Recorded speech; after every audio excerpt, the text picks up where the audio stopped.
Hi guys, before we get started today with part 3 of our lesson, I want to take a look at this analog clock and just kind of review with everyone how to tell time using an analog clock.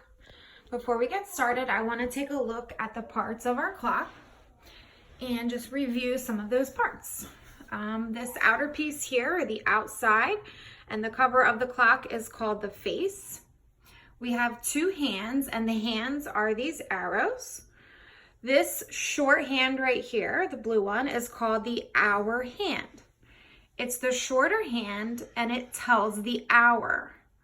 When we're looking at the hour hand, we're going to count by ones. So we would start on 12, and we would count 1 o'clock, 2 o'clock, 3 o'clock, 4 o'clock, 5 o'clock, 6 o'clock, 7 o'clock, 8 o'clock, 9 o'clock, 10 o'clock, 11 o'clock, back to 12. But sometimes we don't just tell time to the hour. We say the hours and the minutes. That's when we look at the minute hand. The minute hand is the long hand. It tells the minutes.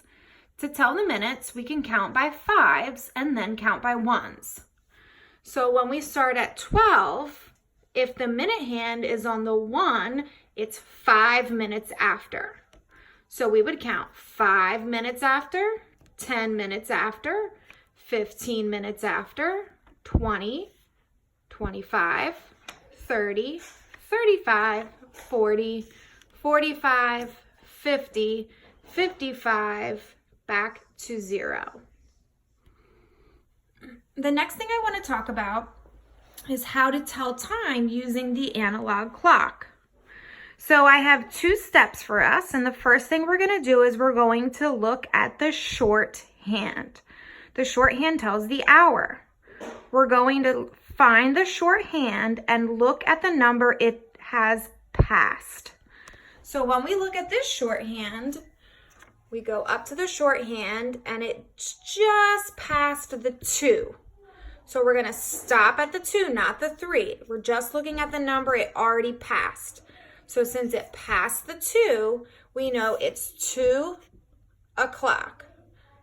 Step 2 is to look at the long hand to find the minutes. So we're going to start at the 12 and count by fives. Then stop at the minute hand. Those are the minutes. Let's look at the long hand. The long hand is the pink one here. And we're going to start at the 12. We're going to skip count by fives because that makes it a lot faster. And we're going to stop at the minute hand. So let's start counting by fives. 5, 10, 15, 20, 25, 30, 35. My minutes are 35. So this clock says 2:35.